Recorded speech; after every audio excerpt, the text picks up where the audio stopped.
teman-teman, assalamualaikum warahmatullahi wabarakatuh. Kembali lagi di YouTube Suci Andara Channel. Nah, di video kali ini sudah masuk ke pengalaman mastitis di part 3. Saya akan menjelaskan apa aja persiapan untuk menjelang operasi dan biayanya berapa aja sih gitu, untuk pengetahuan kita-kita semua gitu. Kalau misalnya teman-teman yang udah nonton di video-video sebelumnya tuh, aku ngejelasin tentang mastitis itu apa, terus apa penyebab dan gejala mastitis itu, sampai akhirnya itu bisa terjadi sama aku gitu. Nah, setelah berhari-hari aku ngalamin tentang rasa sakit yang terjadi di payudara aku tuh, nah akhirnya aku memutuskan untuk melakukan operasi di salah satu rumah sakit swasta di Bekasi. Salah satunya aku mempercayai dokter bedah yang aku idolakan di situ gitu, dan aku mempercayakan semuanya. Bener-bener pasrah banget setelah akhirnya aku bersikap kooperatif sehingga mau gitu untuk melakukan operasi, karena memang kalau misalnya nggak melakukan operasi pun dokter tidak menjanjikan itu akan seutuhnya lagi atau bersih kembali. Dan resiko-resiko yang paling ditakuti untuk jangka panjang itu aku benar-benar sampai mikirin ke sana, karena kata dokter tuh kalau misalnya nggak dioperasi dan kalau misalnya nggak bersih itu beresiko untuk terjadinya penyakit yang lebih parah lah ya gitu. Mungkin aku juga nggak mau menyebutinnya karena terlalu takut. Nah teman-teman, jadi untuk menjelang operasi di mastitis di payudara aku tuh nggak semudah yang kita kira. Nggak cuman sekedar booking kamar atau misalnya melakukan operasi terus udah gitu nginep aja di kamar, enggak kayak gitu. Jadi ada beberapa prosedur yang harus diikuti untuk melakukan operasi itu supaya tidak terjadi sesuatu yang tidak diinginkan gitu. Nah teman-teman, untuk melakukan tindakan operasi itu kita sebagai pasien harus melakukan beberapa langkah atau prosedur yang sudah ditetapkan dari pihak rumah sakit. Nah, beberapa diantaranya adalah kita harus melakukan PCR, kemudian tes darah, di ronsen dulu, terus USG mamanya dulu gitu, dan semuanya tuh memang dilakukan sebelum melakukan operasi. Nah, sedangkan nih aku sama dokter bedah itu janjian di hari Sabtu pagi-pagi, dan Jumat malamnya dari pihak rumah sakit itu mengabarkan belum bisa dilakukan tindakan kalau belum tes PCR dulu.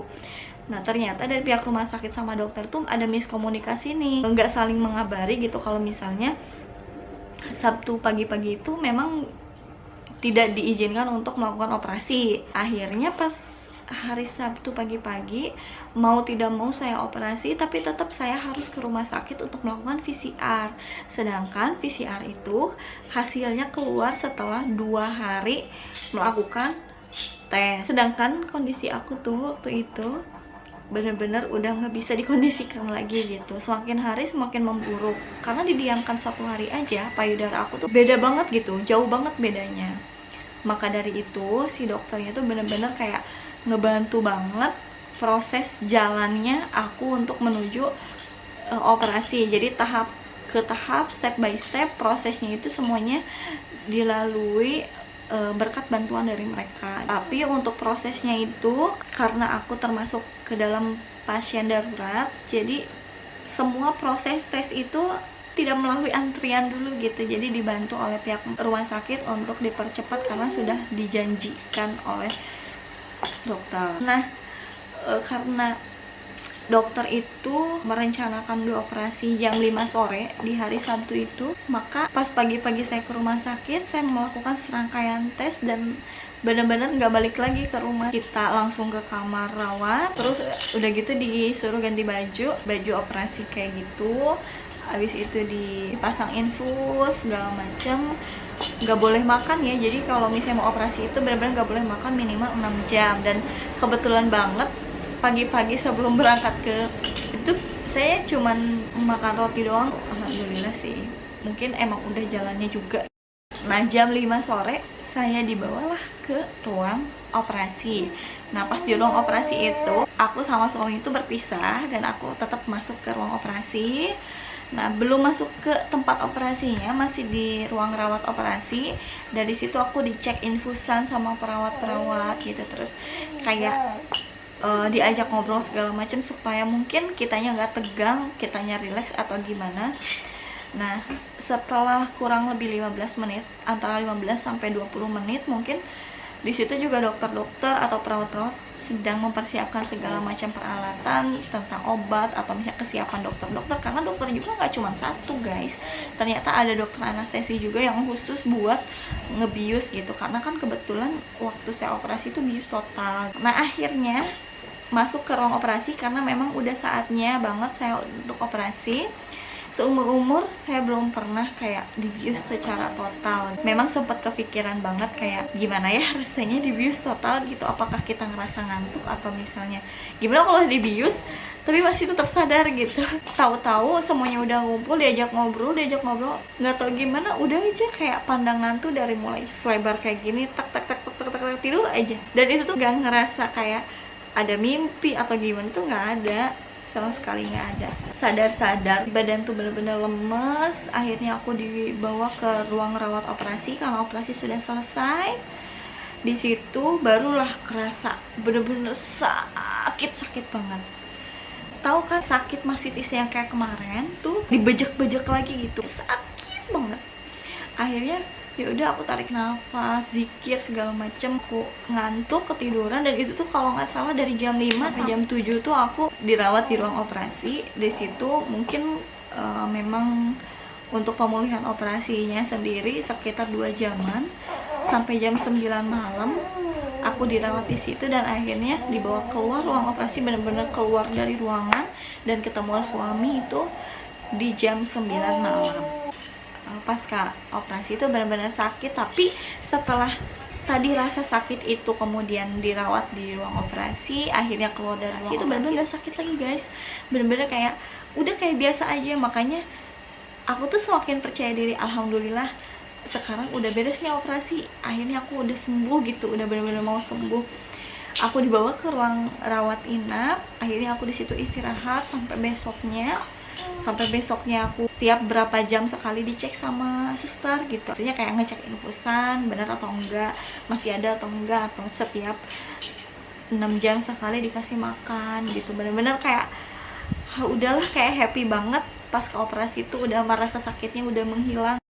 Nah, udah pas ke operasi tuh udah aja check out dari rumah sakit, kita disuruh kontrol lagi nanti pas 3 hari setelah itu. Dan aku juga belum boleh untuk mandi selama seminggu, selama 3 hari setelah aku operasi, sampai ke 3 harinya aku mau kontrol tuh, aku belum pernah ngeliat gimana luka operasi yang aku alamin di payudara aku tuh. Bener-bener aku gak berani lihat.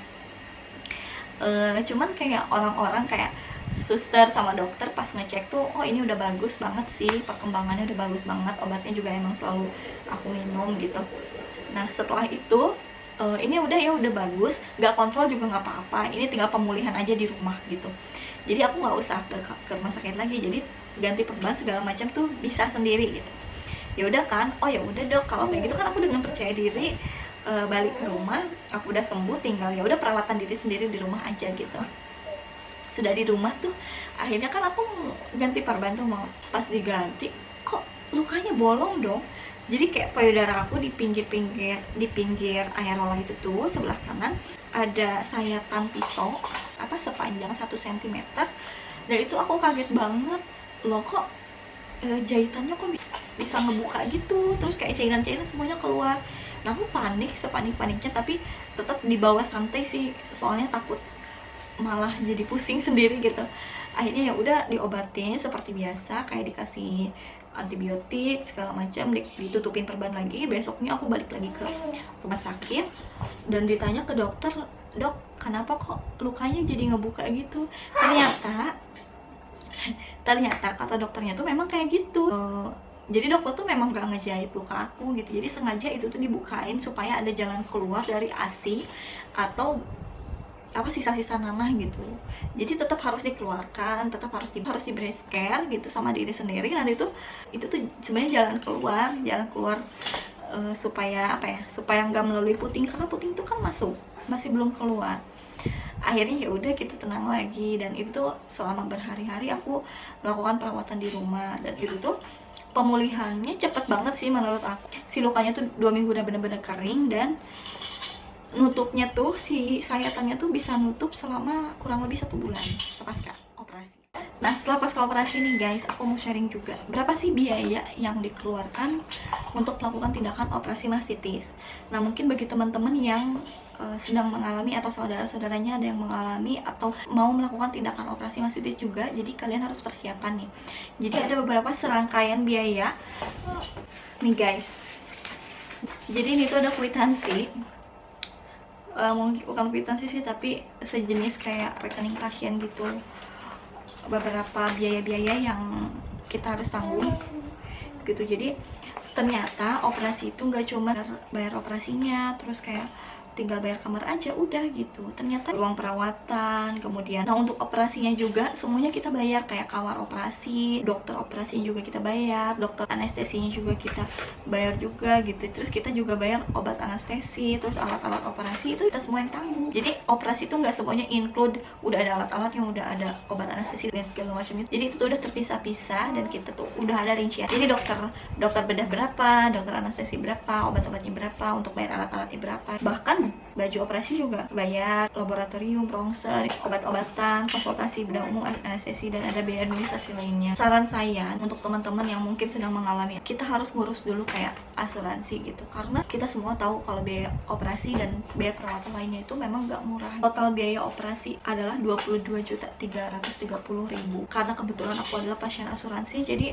semuanya memang ditanggung asuransi gitu. Jadi aku nggak mikirin apa-apa lagi, nggak mikirin hal-hal lain yang harus aku bayar. Kecuali nih sebelum operasi itu kan aku sempat ke beberapa dokter untuk konsultasi, tapi itu di luar sih, nggak bisa diklaim asuransi.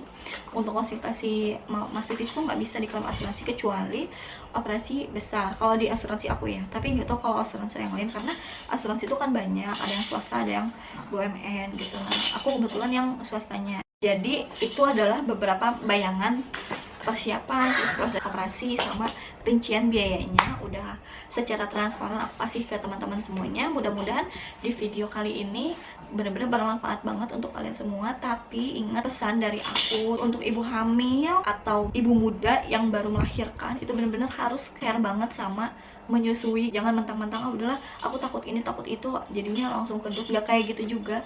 Kita semua tahu kalau ASI itu adalah susu yang paling sehat untuk bayi. Semahal-mahalnya susu formula itu nggak ada yang ngalahin pentingnya ASI gitu. Jadi ASI itu benar-benar penting banget untuk bayi. Makanya sebisa-bisa mungkin, meskipun bagaimanapun keadaannya, dengan rasa sakit dan segala macam, kita usahakanlah untuk melakukan pemberian ASI kepada anak. Nah, kalau misalnya terjadi hal-hal serupa seperti saya yang saya alamin, mudah-mudahan kalian semua nggak terjadi sih.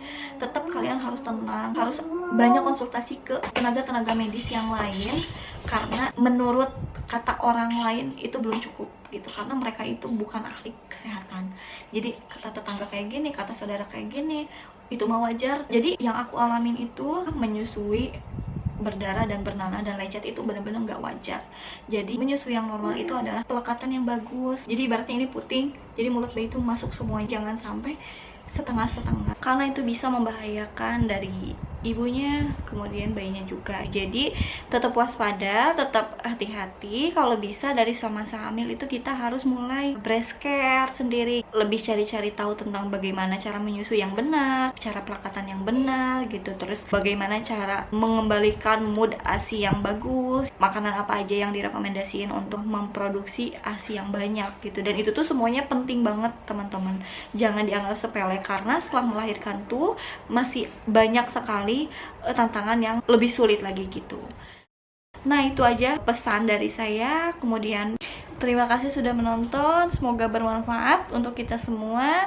Jangan lupa like, comment, dan subscribe supaya saya lebih semangat untuk bikin video lagi. Terima kasih. Assalamualaikum warahmatullahi wabarakatuh.